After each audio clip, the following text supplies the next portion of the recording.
So here we are with our second video, phase one, rotation in Ultima. So I'm a speaker from Ormco. And, most scholars divide their work in phases. Why?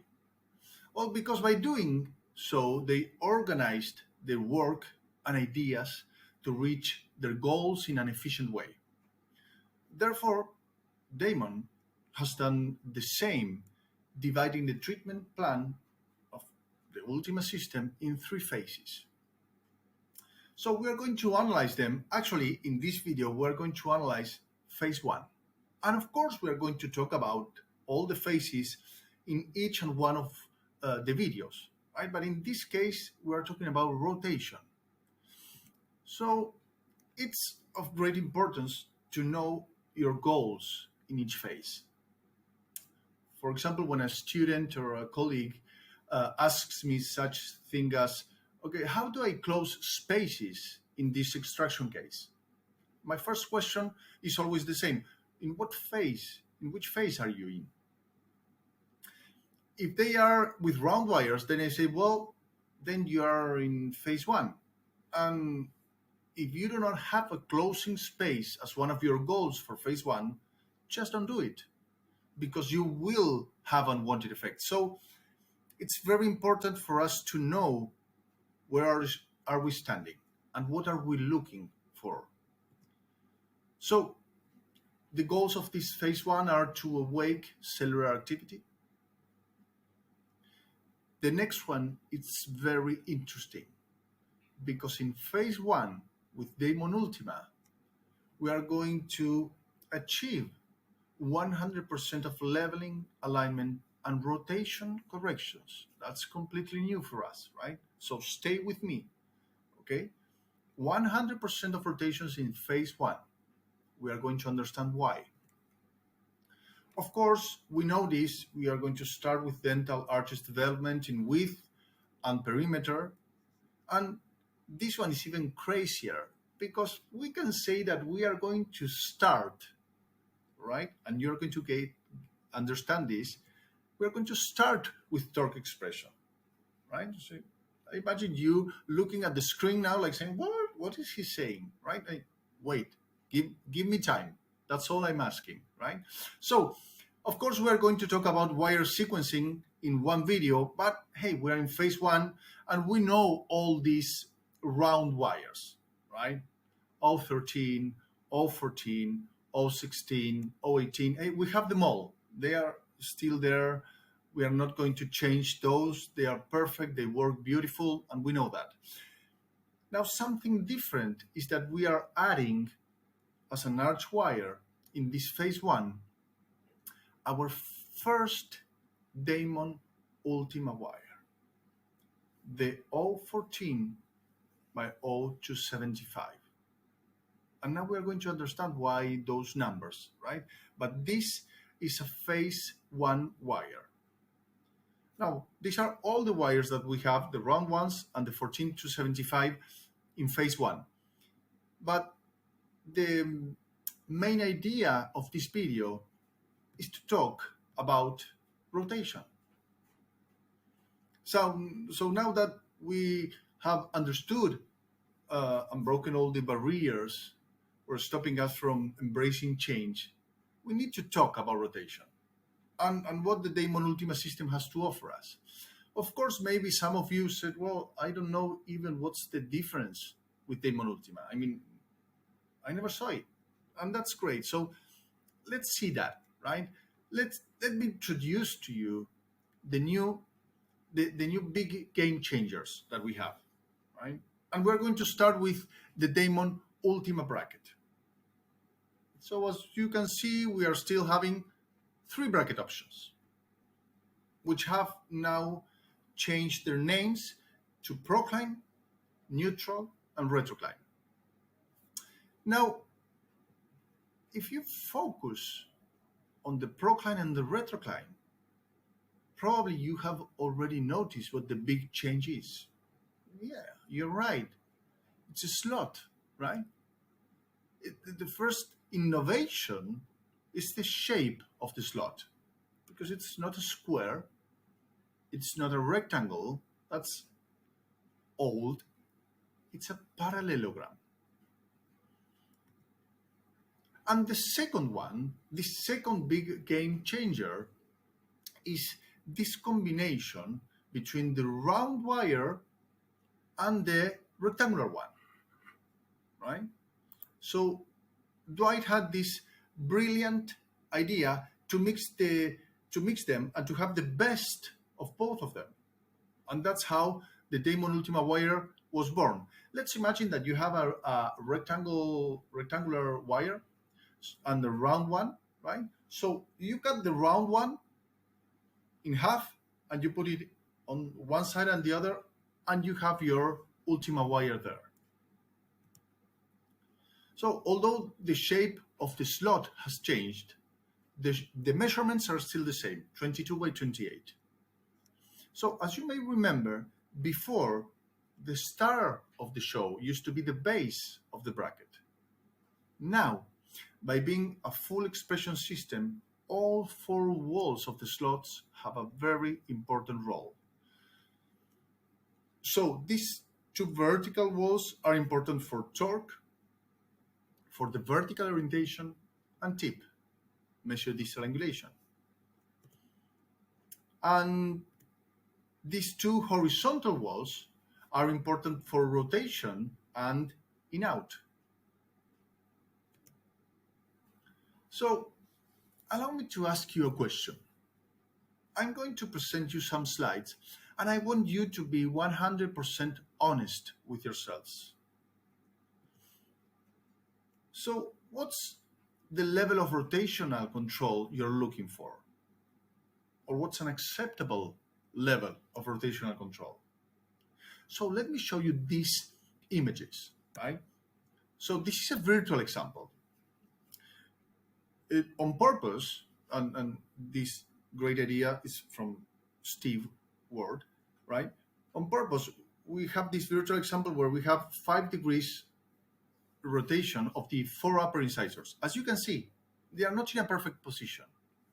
And of course, I think that we all agree that some work needs to be done. That's perfect, great.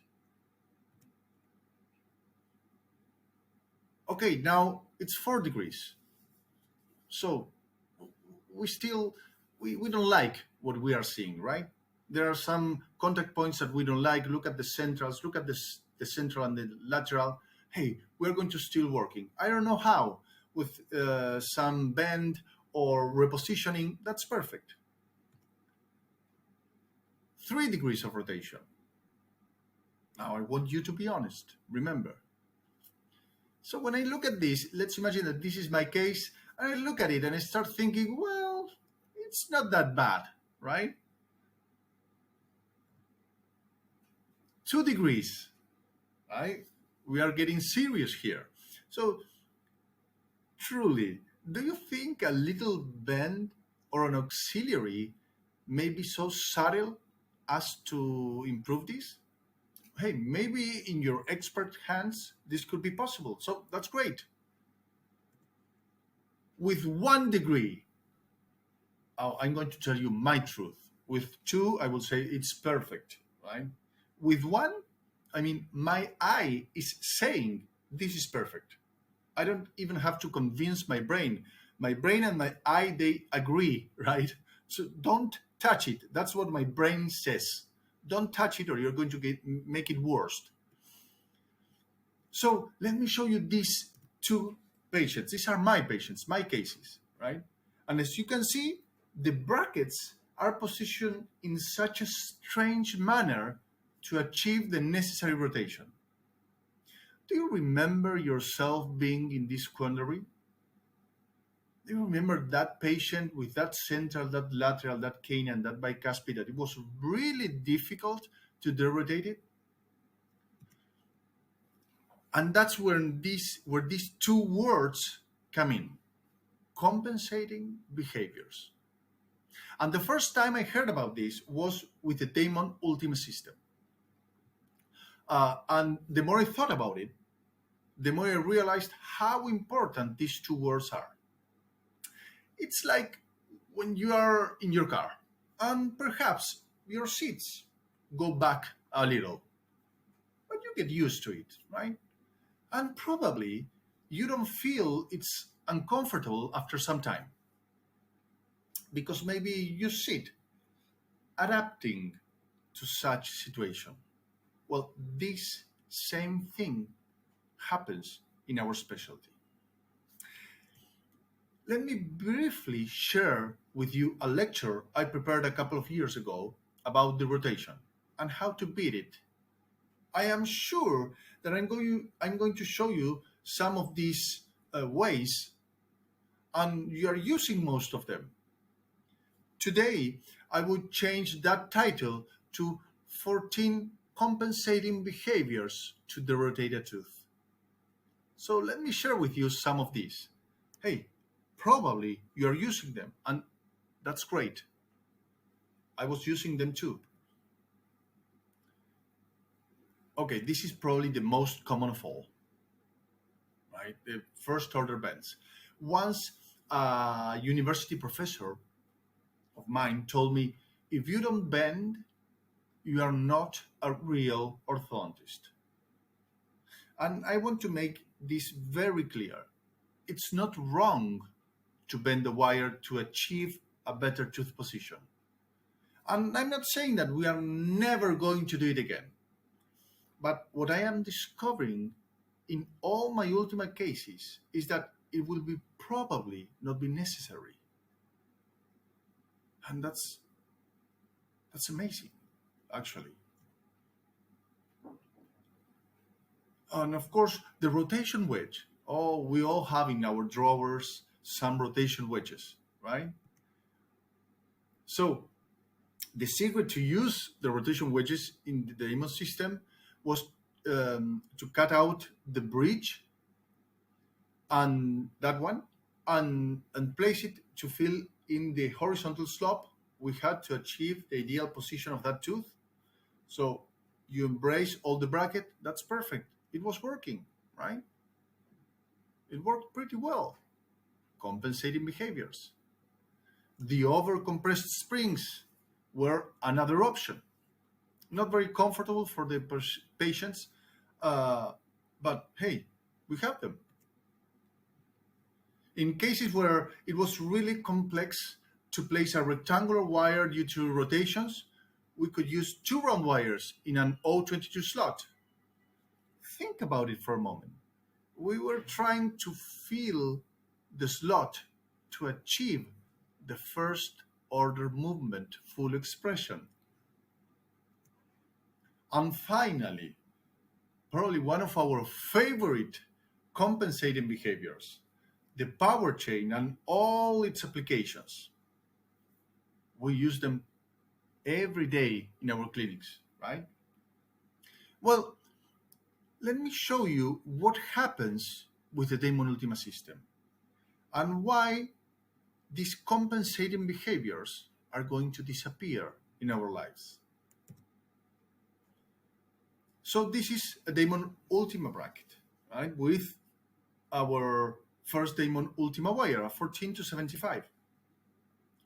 So we have these two horizontal contact points, and this is interesting because we are comparing, right, a traditional passive self-ligation with the Damon Ultima system.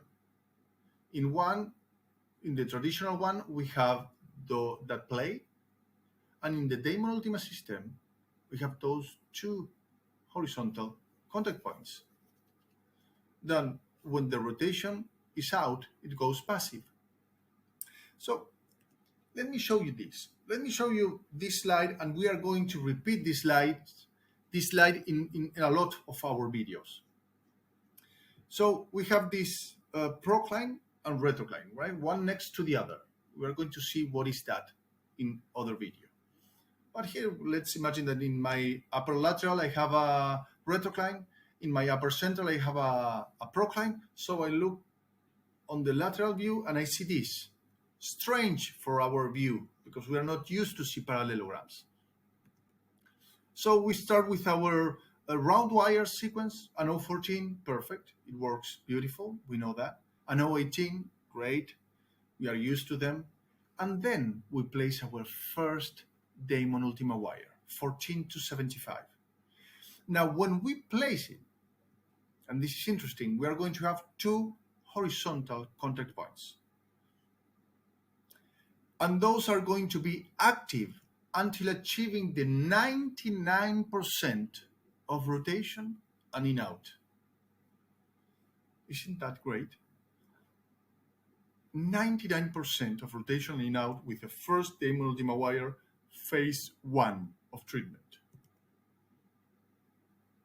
So let me compare, right? And of course, when we see this sign here, it's approximately, right? Because it depends on a lot of factors like tolerances, clearance, bracket width, and even the torque of tooth, right? But let's compare the passive self-ligation generic bracket, any one of them, with all the wire sizes and the blade. And then we're going to compare with the neutral, procline, and retrocline. I mean, the Ultima bracket. So with the 1925 in our perfect 22 by 28 slot of that PSL generic bracket, we have 2 degrees of play. Now, with the Damon Ultima, we have 0 degrees of play with our first Ultima wire, the 14 to 75. So the big question is, okay, so you're telling me that we have 0 degrees, so why is we are still talking about a passive system? It's not passive, it's an active system, right? Actually, you don't have play in the horizontal slot. Well, we do. So do you remember that I showed you this? The 1 degree that you told me it was perfect? So in Damon Ultima, actually the play is not 0. If you want to be exact, it's 0.61 degrees. Less than 1 degree. Do you remember that we said that with 1 degree was perfect? Where in here we were less with 1 degree. Because the arch wire is 0.0275 in an 0.028 slot. So it has a 0.5 of an inch of space. Or for those of us who use the metric system, is 0.00127 centimeter. Incredible, right? The engineering for doing something like this. So let's magnify this situation, right? So we are here, and we need to remember we are having an 0.275 wire in an 0.28 slot. But let's magnify a little more. So this is what we are seeing here. That's the space that we have between one and the other. So it's 0.00127 centimeters. And that's why we're still talking about a passive system. So it's very easy to see this. Look at this video. So there's no compression force from the ligation method. We are still talking about a passive system. Look at that. 14 to 75, 18 to 75, we are going to see that all those brackets are going to move to one side to the other without any problems. That's why it's still a passive system. Now, what's happening in the orthodontic world now, and how is this the first order control improvement clinically observed? So let's check a couple of clinical situations, right? And let's compare them to what we are used to see. Rotations after round wires. So let's see before Ultima, right? I'm still using a passive self-ligation system. And if you check in each and every one of your cases, you are going to see this. 1425. We were expecting that after the 1425, everything was perfect. Hey, look at that. 1425 expression, and some of the brackets, some of the teeth were not in the right position. Now, after Ultima, you are placing the round wires, perfect, Now you place the first Ultima wire, the 14 to 75, and after 4 weeks, 6 weeks, I mean the time that you have between one another appointment, you're going to see no deflection left in the wire. It's going to be beautiful. Second situation, opening spaces for a missing tooth. I know you see this lateral agenesis, and you realize, that, hey, I had this problem, right? And this is an old case, but it's the same actually. Look at that. Look at those centrals. We were working with the springs. We were opening space. Those teeth, those incisors were moving, were rotating, and they were consuming all the space, all the slope, the rotational space, the horizontal space that they had. That's why they are rotated. Now let me show you a case with Ultima. Look at this. I need to open the space for that lower bicuspid. So I started. We are having Ultima. We are expecting, if we are opening that space, we are expecting some distal rotation of the bicuspid and mesial rotation of the canine. I'm still opening the space 14 to 75. Look at that. Rotational control. I continue with the 18 to 75, but look at the space.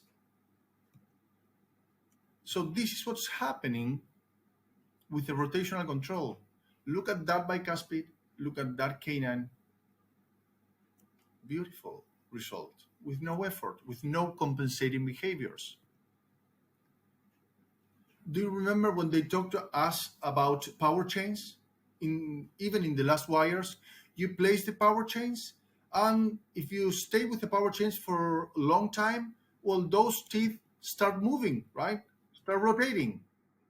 Again, let me show you a case with Ultima, with a lot of crowding in the lower, right? I had the retrocline brackets in the lower incisors, procline brackets in the canines.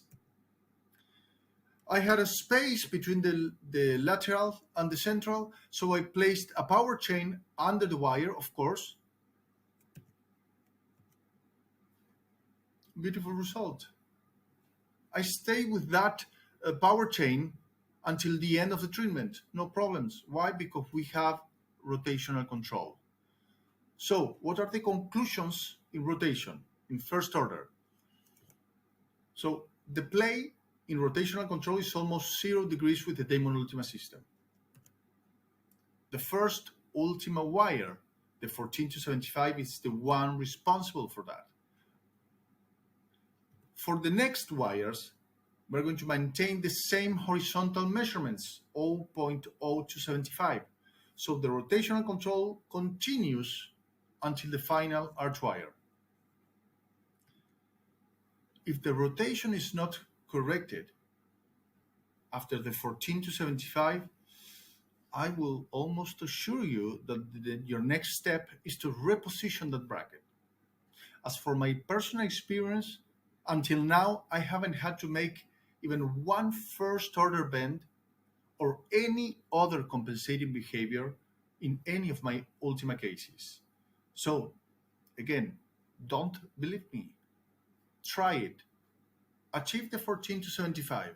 And if in that moment you are not correcting 100% of your rotations, just call me, send me an email, but it's never going to happen.